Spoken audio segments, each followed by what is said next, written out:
Welcome to Clean Plates, where every bite tells a story. I'm Brian Romaine, joining you on a culinary journey to understand the whys behind our diets and desires. Welcome to Clean Plates, where every bite tells a story. My guest today is Michael Miraglia, who is known for his extreme endurance challenges and unconventional yet successful approaches to fitness. Michael, how are you today? I am fantastic, and honestly, unconventional is the right way to describe it all. Like, everything I do is off the beaten path, created in my own mind just to express myself, and hopefully people like you, others, they resonate with it. I absolutely resonate with it. I think that that's really why I tacked on to it in the first place, is that it's not dogmatic. It doesn't have its own set of these fitness rules, yet there is fun, there's play, and there's actual work that is done in there to the point where the fitness actually does meet up and or exceed the idea of it. So I think that that's really where you've probably gained a lot of following as well, and well deserved too. Your attitude is 110%. Yeah, honestly, my main goal from the start was to transcend fitness into something make it a spectacle and use that spectacle to really be the catalyst, that spark that ignites the fire for someone else. Just because you don't want to see the same gym routines over and over and over. I want to make something so eye-catching, so engaging, sometimes even just quirky and whimsical, and bring a new spin to it, a new light, showcase it, and just hopefully someone sees that and they're like, hey, that's pretty cool. I'm going to try something like that. Yeah, I mean, whether it's your hair or your tattoos or the just appearances I've seen you go through out time, I think it's great because it shows your expression, it shows your personality, and it shows that you just love to kind of do whatever you want. I think at one point you had bleached hair, you've seen all sorts of looks. I love it. I really do. I've had it all. Honestly, everything we do is an art form in itself, whether it's our external appearance to the world and that's how we perceive us, or it's through the physical feats that we put ourselves through, in my case, which is fitness. And that's my art. And that's my way to, brush paint on the canvas and kind of showcase what I do. So everything I view is an art form in some way, whether it's, the physical nature or it's just the stuff going on inside as well. I think that's really great because it's a unique perspective that shows people that you are exactly who you are, and you are doing, you're not trying to look like every other athlete, if that was even a thing, you know what I mean? It's just, you have your own thing, and there is no other Michael Miraglia. There is just you, which is great because it just is. I think it's great. We all get inspiration somewhere, but we put it in our own spin as we kind of come in to create more and more of ourselves. And whether it's, external, where we're talking about style and bleached hair and all that stuff, it's all inspiration I've seen out there, but wanted to test it on me and how I can showcase it and how does it fit in with what I'm doing. When we're talking about feats and making videos for YouTube, I'll see things that are out there that really spark my interest. And I'm well, that's pretty cool. But I think if we did it this way, it'll be even cooler. And then I'll put my own spin on it. Next thing you know, we have an entirely new video, entirely new something that's never been done before. And you just got to draw on those inspiration, what resonates with you, and what are you going to put it into? It's kind of like how Bruce Lee became one of the best fighters, right? He learned all these styles of martial arts. And he's you know what, this part is really good here. This part is really good there. And then next thing you know, he just adapted all of it and transformed an art form in itself. That's a really good comparison. And I'm always just a big fan of that type of that type of drive that people have in their craft. I mean, it's a great example using Bruce Lee coming over from an area into America and into Hollywood, and then showing people no, look, I do know multiple forms of martial arts, but to like make these movies look dope. I got to show you a little bit of Aikido. I got to show you a little bit of Jiu-Jitsu. I've got to show you a little bit of Taekwondo. And that was super unique. And I think that that's really where people continue to resonate with your videos. And I'm sure that that is motivation, just like you said earlier, as well as other folks in general motivate you.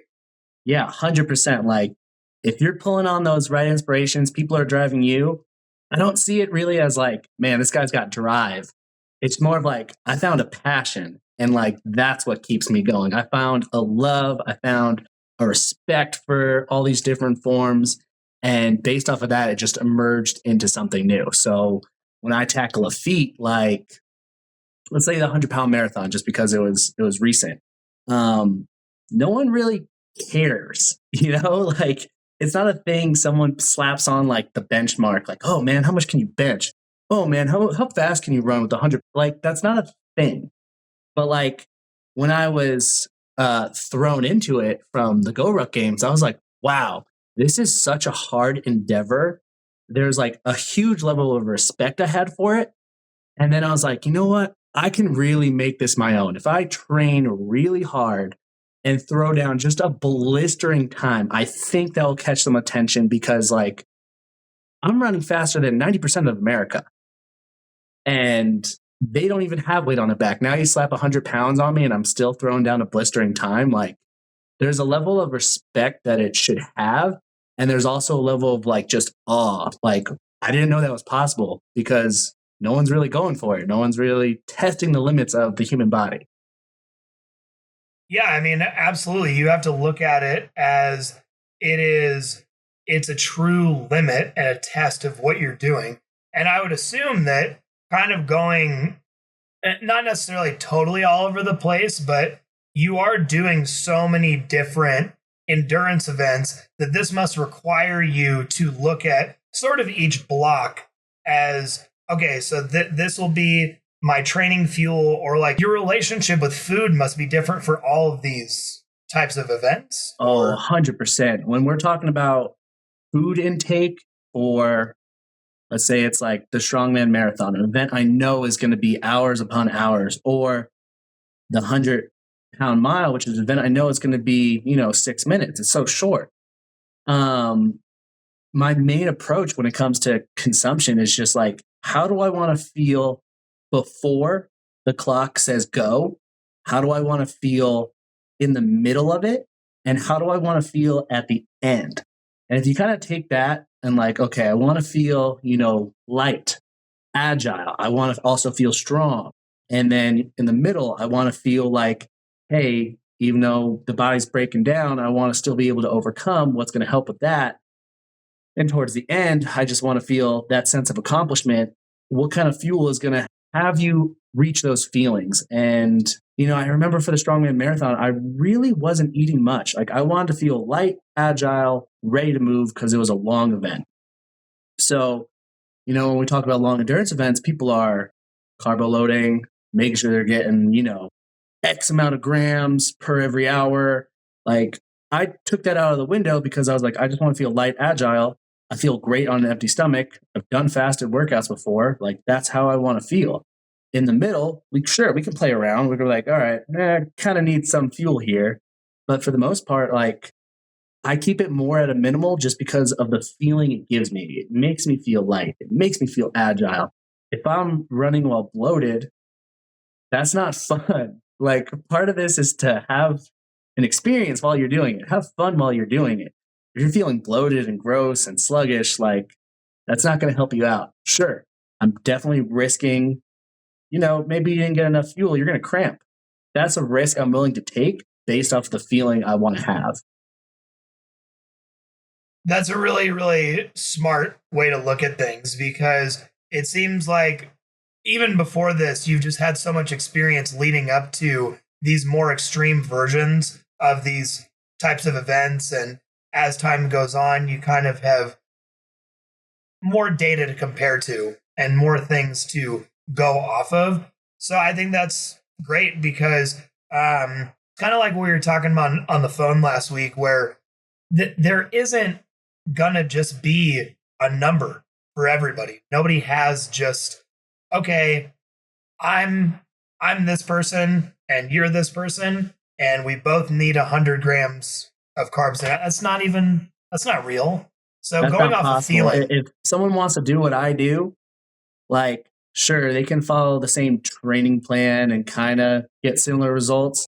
They're going to follow the same food intake. Like, no, we digest it differently. Like, how I think about something will affect like how it goes down as well.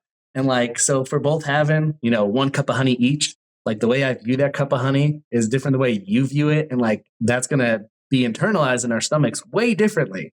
So you're not going to get the same result.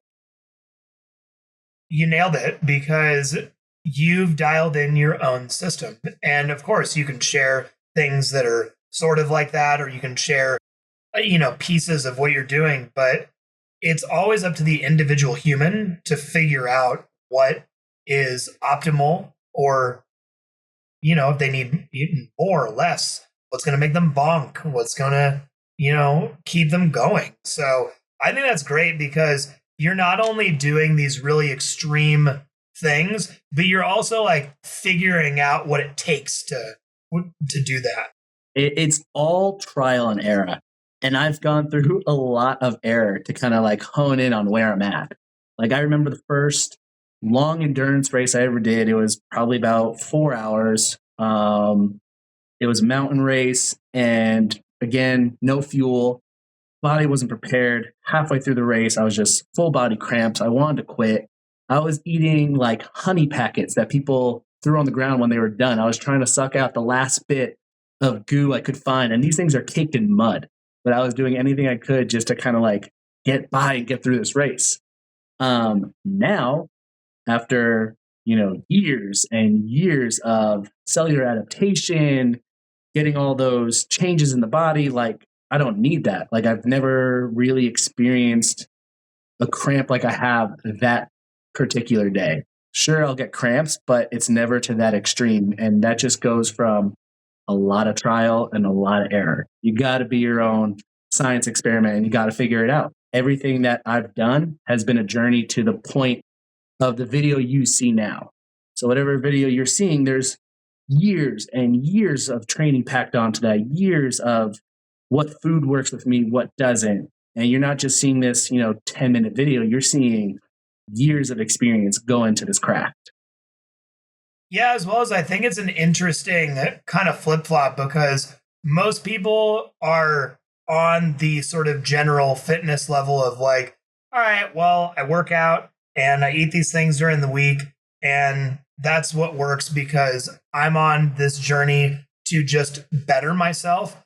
You've already like surpassed that and now are literally just seeing how crazy can we get. And it's gonna take it's almost the beautiful polar opposite of viewing food as fuel, and you've actually found out where the real fuel is versus it just being kind of a conversation of topic where people are saying, well, mentally you need to treat food more like a thing that you have a relationship with, which of course that's the primary basis of my conversations. But I sort of love that you're like, no. I fucking get that. But what I'm also doing is trying to see, you see this rocket? I'm trying to, like see how high I can go. I think that's super cool. And I think that's half of the reason why your content, your personality,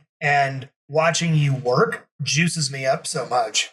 Yeah, man. Like, if you want to start creating content and putting it out there to the masses, like, you always have to delve into the range of extreme. Like, here's your normal fitness of what everyone's going to be kind of particularly doing.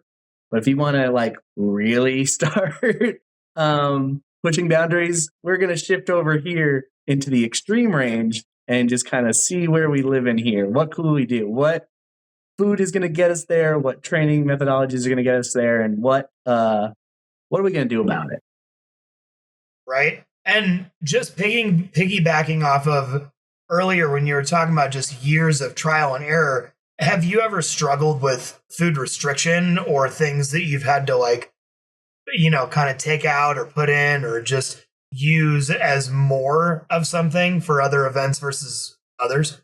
So interesting enough, like when I was first introduced into fitness, right in the midst of high school, I was like idolizing bodybuilders, Like I'm a young teen, I'm looking at these guys, they're larger than life, and I'm like, man, what could I do to look like that? Because I look nothing like it.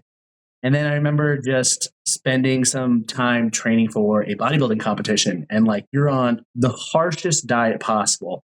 We're talking chicken breast, egg whites, Greek yogurt, and broccoli for, 12 to 14 weeks straight. And then based off of that stint in time, like I had this relationship with food, like it always has to be this small amount. It has to be 6 to 7 meals throughout the day. I ended up getting body dysmorphia because of it. So every time I looked in the mirror, all I saw was fat, even though I was literally like 4%, 3%, nothing. And that just built this weird relationship with food. At that same time, I was also overcoming like an eating disorder. So I was actually throwing up my food just to lose weight even faster. So I had this weird kind of thing going on where I didn't want to touch food, but if I did, I was just barfing it back up.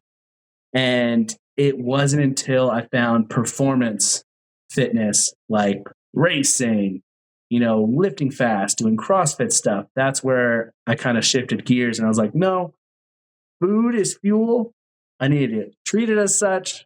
And like, we'll figure out what kind of food is going to be the best fuel for me. So there was a long stint afterwards, just trying to figure out, all right, this makes me feel really good. I feel really energized doing this. And that's where it kind of took a turn. Once I realized like, hey, performance is what I'm going to do. That was the sticking point. I love it. I love the raw truth. I love you sharing. Thank you so much for Of course. just sharing that in general. What does your like food intake look like right now? Like, what are you training for, and what is the current sort of experiment that you're working with?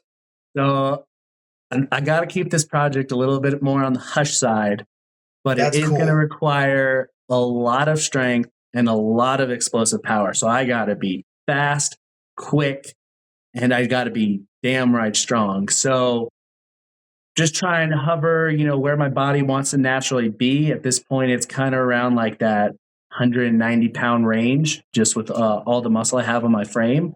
So few food, I'm just sticking with like a lot of chicken, a lot of eggs. Carbs can come from any source. Like I want a snack, I'm gonna have some Doritos. I want to do a little bit more. I'm having Nutella, Cool Whip, like you name it. But as long as I maintain like where my protein levels are, everything else is fine and kind of falls into place. I don't track how many calories I'm consuming. I could if I wanted to dial in a little bit more, but I wake up in the morning, can clearly see where I'm at if like I'm over or under on my calories. So just based off of that, and that just comes with the years I spent doing bodybuilding. Like you get a quick physical assessment, like, all right, we're looking good. Like we can stay at the same range we're doing. Nice. Yeah. I mean, of course, keep everything as hush as it needs to be. And I love that you're just dialing in for what you need to for your next event. So let's talk about your cultural eating, because you said earlier you're Italian. So was that just growing up just the most typical, Sunday family meals and just lots of food, or did you have a It different was experience? it was family meals every night. And I was a fat kid growing up. So I was just like, there was no filter on me at all. If there's food in front of me, I'm eating. If I was bored, I'm eating. Like that was just how I grew up, like was just constantly eating and never stopping. It wasn't until I started introducing fitness where it kind of balanced out because I can still eat all this stuff because I'm burning so much with what I do. Like it doesn't matter. Are there any foods that you still, get into or like indulge in today that remind you of your childhood or remind you of growing up? Oh man. Um, I don't think I partake in too much of the stuff when I was growing up as a kid. Like, I remember there was one summer I was just eating Cheese Whiz straight out of the can, like just all summer Cheese Whiz. And now I look at Cheese Whiz and I'm just like, that is disgusting. What was I Yeah. doing as a kid?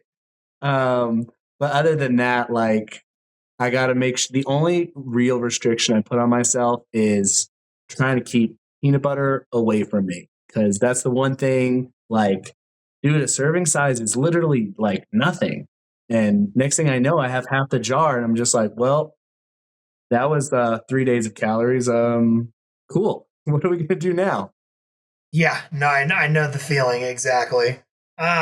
So when you're traveling and you're doing these events that are outside of your home base, what is the best approach for you eating? Yeah, traveling gets tricky, but if you travel often, then a lot of those foods do become similar. Like it's not going to be exactly what I have at home, but it'll be the same foods I had as the last trip. And that could be just going out to a restaurant, getting whatever they have, whether it's steak, chicken, doesn't matter to me, fish. But snacking wise, loading up on jerky and probably more chips. I usually take honey wherever I go because that's a good source of carbohydrates. I love honey and it just goes down so quick. Right. And then, like, when you get back home, is there just a meal you have to have that's special to your heart and something you just love having that's No, only in your area? usually when I get back home from anything, I just kind of dive back right into my routine. And like the sooner I can get to the routine, I kind of enter like this flow state, like everything just falls into place. Like I typically don't eat until 1 o'clock. So I'll do all my training fasted. And then once 1 o'clock hits for the past 5 months, I've been doing the same meal. It's always been 4 slices of toast, Greek yogurt, nutritional yeast, and a whole lot of sriracha. I know that's a weird combo, but for me, it just hits. It has all the necessary things I want, and it makes me feel satisfied. So usually after done traveling, if I get back, like that's going to be the first meal. It just kind of signals to me that, like, hey, we're back in routine. Let's go crush it. I know plenty of people that have some of the wildest combinations of foods that they'll throw together. One of my homegirls likes to do, I think it's egg whites and cinnamon, and there might be like some other thing in there, but she just makes like a concoction of this stuff, but it's, got X amount of protein in it and it goes down easy and it tastes good. So I get it. There's all sorts of weird little hacks for snacks and things And it that just comes down to like yeah. convenience, Like for me, that tastes good, it's easy to make, and I can get it done in 5 minutes. So for convenience wise, like you really can't beat it, especially if it hits all the markers that you want. Yeah, as well as I'm in the same camp where if something is readily available and it has all the things that I'm looking for, then there's just no question asked. I mean, it's going down. Yep. And like back to circling back to like traveling, like we know if there's traveling and there's at least like big events, there's going to be all these different, sponsors there handing out free supplements, free this, free that. I'm taking all of that. It could be like brand new stuff that I've never had before, but like if it's there, I'm going to have it. Yeah, as well as it really just seems that every day you're putting in so much work that it all goes to the cloud, it's all being stored somewhere, but you're all using it as fuel and your body knows exactly what to do with it because it really does seem like you've dialed in a system where your body takes everything as fuel. And honestly, it really does feel like that. Like no matter what the food choice is, it just feels like, within a day it's going to be gone anyways. So you can kind of play around with what you do. Like I have yet to experience something that made me feel absolutely horrible during a race, like, or event or challenge. Like, I haven't experienced that yet. I remember maybe once I took a little too much beta alanine and like my ears were itching beyond belief right before a race. But that was just a fun, exciting thing to experience and go hit.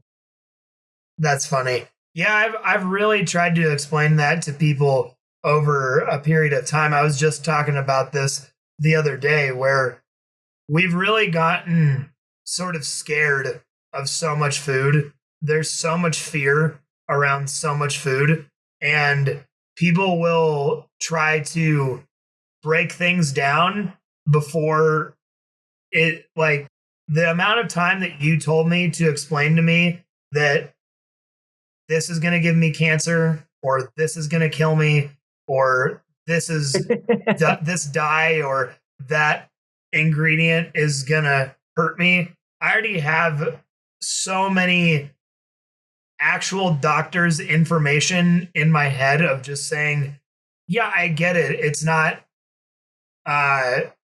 it's not very classy to eat a Twinkie, but at the same rate, it's, you know, some of these 100-mile races that I've been to, some of these other long endurance events, it's insane the amount of fast acting carbs, sugar, overproduced, whatever you want to call it, like bad for you food or ramen or something at an aid station.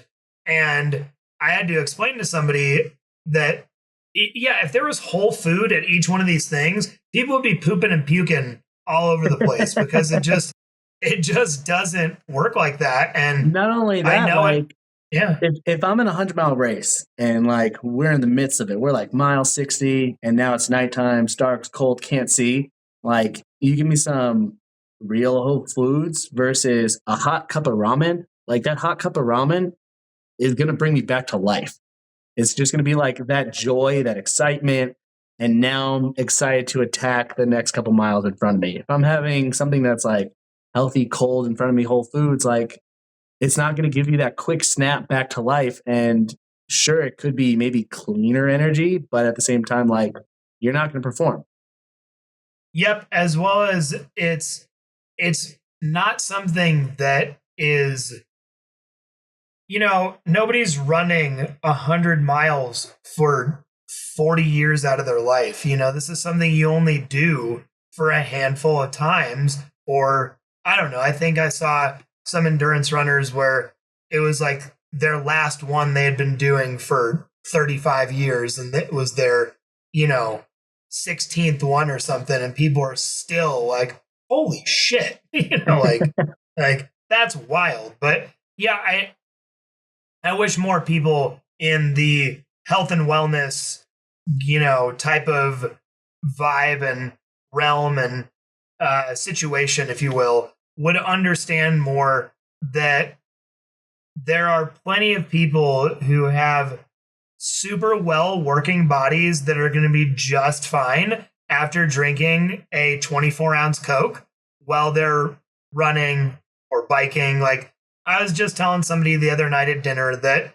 if you look at the docuseries or the films or anything that's involved with the Tour de France, I mean, buddy, for one, everybody's dirty. There's not one single clean racer. And secondly, there's videos of Lance Armstrong and all the other bikers back in the day chugging Cokes and, Red Bull, all sorts of weird stuff that's just in packages or candies or crackers or little stuff, because it's just go. It's just give me something that's, like you said, quick, satisfying. It's going to help me get back to life. Yeah, I remember when I did the CrossFit Girl Wad Marathon. So that's 32 benchmark workouts, and I did it all back to back for time. It was a 9-hour event, and I had a giant 2-liter of Coca-Cola next to me, a couple of Rain energy drinks for the caffeine, and a 5-pound jug of honey. That is like the only support nutrition I had in the gym were those 3 things: Coca-Cola, honey, Rain energy drinks. And that's what got me through the grueling 9 hours of just repetitive squatting, repetitive push-ups, repetitive pull-ups, high volume, snatching, gymnastics, all that stuff. Yep. And it takes that kind of concentration as far as fuel to do that. It's not going to happen from you sitting down and cutting up a meal into bites and eating it and then that's not going happening. in it. No, it's got to be something that's ripped away and squeezed in or drank or something. And whether it is a 100-mile race or a 9-hour workout, or I'm doing a 426-mile bike ride this year across Iowa. Yeah, across Iowa. It's called Ragbri. But it's, last year when everyone was, biking across the way, and of course, the smell of pork chops and the idea of them sounded fantastic. But I was like, on my bike? Nah, dude, no, that's not like, happening. No way. I was like, I'm gonna have indigestion and diarrhea before I even know it, and it's just gonna be gone. Like, I need electrolytes. I need some, gels from Cliff, and I need some more complex salts and things like. It's just until you're in it, you don't get it. So yeah, and like, trust me, I've experimented. I've done part of the challenges. Like, I've done a hot dog mile where you had to eat 4 Costco hot dogs. That's 25,000 calories right there, and also run a mile on top of it. The hardest part of that mile was the eating, like literally just trying to get that food in so I can continue to cook on this track. And I think I did another one where I had 200 eggs while running. I think it was 6 miles. Oh my God. 100 hard-boiled eggs and 100 Cadbury cream eggs. And like, just the eating part was so hard. I remember getting past number 20 of just the Cadbury cream ones. And I was like, every bite, this caramel and chocolate was just repulsive.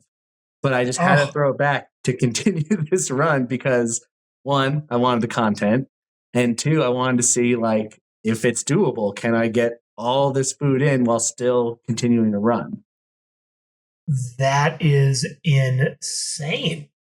Yeah, I can't even imagine. I mean, I would be a walking embarrassment because it'd be like that scene in there was a show when growing up called Malcolm in the Middle that, like, just saying, it's just that, when Reese or not Reese, when Francis is at military camp and they challenge him to eat as many peeps as he can, and they're like and they're like counting it, and they're like 19, 20, 19, exactly. 18, 7, because he's just puking them up.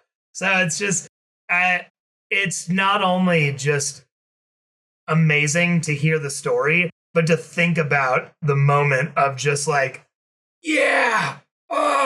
Cadbury's and hard-boiled eggs. That's just nuts that somebody had the just the gall to come up with that as an endurance event. I remember like just doing Spartan for the first time, right? And like they had this test, 100 burpee test. How fast can you do? Or no, it's 5 minutes. How many burpees can you do in 5 minutes? And like a good measure would be is getting to 100. If you get over 100, fantastic. But if you at least break that threshold, awesome. And I remember this was eight or 9 years ago, and just did the test. It was right around Thanksgiving, and then I wanted to do it with my brother. So I was like, all right, we're going to do it on Thanksgiving, but we're going to do it directly after our last bite of Thanksgiving dinner before dessert. And so we're sitting at the table and like plates are loaded, just turkey, gravy, mashed potatoes, like everything. And then we look around, we're like, all right, we're done. Dessert's going to be out in 20. We're going to go outside. We're going to do this 5-minute test. And I think we both got over 100 that year. I don't remember exact score. But because of that, that inspired a new tradition. So every Thanksgiving, after our last meal, 5-minute burpee test. And we just keep trying to chip away at our best score. And what I found was, it really didn't matter how much food was in my stomach because I was so focused on a particular number to hit that I was going to hit it no matter what. Like, doesn't matter what's sloshing around. If I had a couple drinks in me, it was just go time. And that's literally what happens when you go into fitness events. Like, sure, you can hyper focus on what you're eating, but at the same time, like, I think my best test was after a Thanksgiving dinner versus if I just tried to go like hardcore at a gym. You are a true one of one. You are a straight anomaly, my friend. I cannot explain any further how insane yet proud I am to know you and just like be having this conversation. I mean, this is probably me and this is food the most just, engaging podcast. Me and food are just a little different. Like, because I put myself in those scenarios, I don't know, maybe like my body's just like, are we about to do something hardcore or can we just settle and chill and digest? So like, I don't know. I just put myself in those situations just because, one, it's fun. Like, I treat this as a game at the end of the day. Like, this is my enjoyment. This is what I live off of. So yeah, I guess just over the years, like, food and me, we're always ready to move. Doesn't matter what we're having. I think that's just really cool because that's not everybody's gift. That's not everybody's story. And I think that you've built your mindset brick by brick as well to do this. And it doesn't just take the physical part. I mean, it's almost like you love the pain, so it's like hilarious. Like, you're almost like laughing at the pain because like that smile right there is I'm just saying it's cool because most people they try to always sell the suck. They sell the idea of, yeah, well, I got like this because I go through things that suck ass, man, and that's the only way. But your approach is to do it, but with such a smile on your face that people are very attached to that idea of it. And I think that's really where you've become a crowd favorite for folks, is that it's your personality too. Yeah, I think like the way I kind of hone in on is like, I'm not looking for pain. I'm looking to test boundaries, but at the same time, like, at least the way my creative self works is I'll write down an idea. I'm like, oh, this would be cool if it was paired with this. That, like, when I was doing the Strongman Marathon, I'm writing down on a notepad. I'll be like, what would be really cool to do for a mile? So I'm writing down all these things. I'm like, what order should it be? And I'm writing it down. Next thing I know, I got this whole, 26-mile list of things I got to accomplish. And I take a step back. I'm like, whoa, wait a minute. This is like going to be really tough. This is going to be really challenging. But since I already wrote it down, it just manifested itself in my head. Like, it doesn't matter if it's going to hurt. You have to do it because you wrote it down. It's there. It's solidified. It is a real thing. And the only thing left to do is for you to go out and accomplish it. So like, that's where I find myself in these positions. Like, yes, it's going to be painful. It's going to hurt, but I chose to do it all. I chose to create this. I chose like what the standards are. Yeah, it's a really just stonewall way to approach it, is that you're doing it, so that's it. You're like, that's it, brain. We're doing this. And I think that's really cool, just because, reflecting on such a journey, I would say that you must have a lot of key lessons that you've just learned that, yeah, of course you toy around with a lot of different things, but those mental lessons must really help you go into the future for these events and these the continued inspiration to keep pairing stuff and just keep moving. Yeah, I mean, the biggest thing is going to be your mindset going into something, especially like those long endurance events. And if you pictured yourself at the finish line with a sense of accomplishment multiple times, like I'm talking day after day in those training sessions, and then you get there the day of to accomplish it, like it doesn't matter how much pain you're feeling. You just like, okay, check this box. What's the next one say? Check that box, move on to the next one. Because like I already envisioned what the finish feels like. And that's what I'm chasing after. I'm chasing after something I already thought of multiple times. And I just want to get there. It doesn't matter, how I'm feeling. I remember my shoulders were thrashed after the burpee broad jump mile. And that was literally like one of the first events. And I was like, well, there's like 20 other things to do. I can't stop now. So what's the next one? Okay, we'll check that off and just continue to grind away. Yeah, when I got back into physical fitness in general in 2022, I had a friend who had me do the hardest mile. And during the last part, during the run, I puked. I was just like wanting to curl up and cry. But I think that that's what sparked me to continue to take care of myself and be in that mindset. And, it's all about your community and everybody supporting around you, which it not only sounds like you have a righteous crew of people that are continuing to support you, but it sounds like your home life as well is just spot on. So it's when you have support there, that must feel absolutely wonderful. Yeah, the support's the biggest thing. I have my fiance and they support me 100% with everything I do.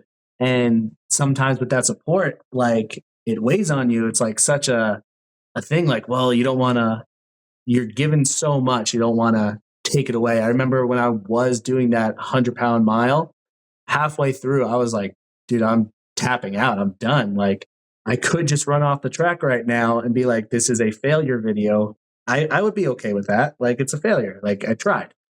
And then as I'm running, I'm like, they're here. They're watching me. They're going to be like, did you give it your all? And like, that's playing through my head. So I'm like, no, I'm not done. This isn't my all. I have to like keep going.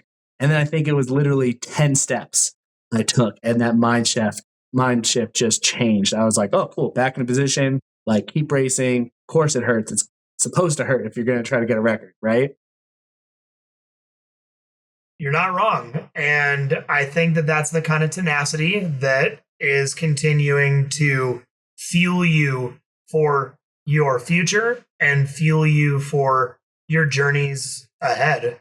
And as I wrap things up and kind of bring us home, tell me what you're most excited about that is, going to be fueling your future, as well as things you can talk about, things that you are excited for, things that you are ready to tackle, with your food journey or just your physical journeys.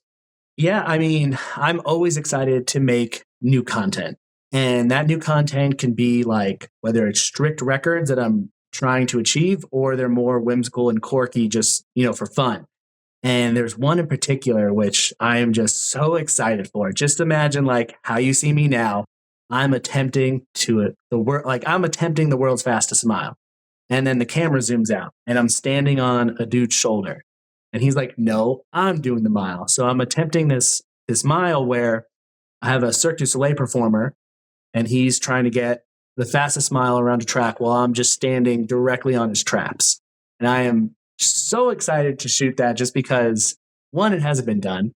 Two, I just think it's going to be funny and enjoyable to watch, a dude stand on another dude's shoulder as he's trying to, bust out a quick mile. And it's things like that that just keep me going. What's going to be the next cool video? What's going to be the next cool feat? What can I think of that's quirky and outside the box that just needs to be filmed? There's so many things that need to be filmed, and I just want to be the person to bring that to life. And I think you are not only the perfect person to bring it to life, but you will do it because your determination and the way that you bring things to the table, it just gets done. It's cool how you say something and then you do it, or you have an idea and it gets executed, because I think that kind of grit is very inspiring. And I think it continues to fuel people like myself to not only keep watching, but just keep curious in what's next. What's going to be the new thing? So where can people find you? Where can people continue to follow your journey? And where can people see what's going on in your life? Yes, you guys can all follow me through any of my social channels. It's all the same name, whether it's Instagram, TikTok, YouTube. It's at Michael Mirag. Mirag is Mirag. And that's it. You can find me on Instagram, TikTok, and YouTube, all through Michael Mirag. Awesome. Well, Michael, thank you so much for joining me today. I really appreciate you coming on and just sharing all of your beautifully unconventional but super successful approaches to fuel and food and fitness. I've truly appreciated it, and I can't wait to have you on again in the future so we can talk about more things that you're doing and continuing the journey to inspire others. Nope, Brian, thanks for having me. Keep following along because the videos are just going to get even more crazy and out of the box. Oh, absolutely. Yeah, you'll be hearing a lot from me, and I cannot wait to continue to follow. But for everybody listening out there, always remember to keep your plates clean and your hearts full. Thank you for joining me today on our flavorful journey here at Clean Plates. If you enjoyed our exploration into the world of food and the stories behind our eating habits, be sure to subscribe where you get your podcasts. And don't forget to share your own food stories on my personal page at Brian Waterleaf or the Clean Plates podcast page on Instagram. And remember, every plate has a story, and we are here to discover them together. So stay curious, keep exploring, and continue to nurture your relationship with food. I'm Brian Romaine, and until next time, keep your plates clean and your hearts full.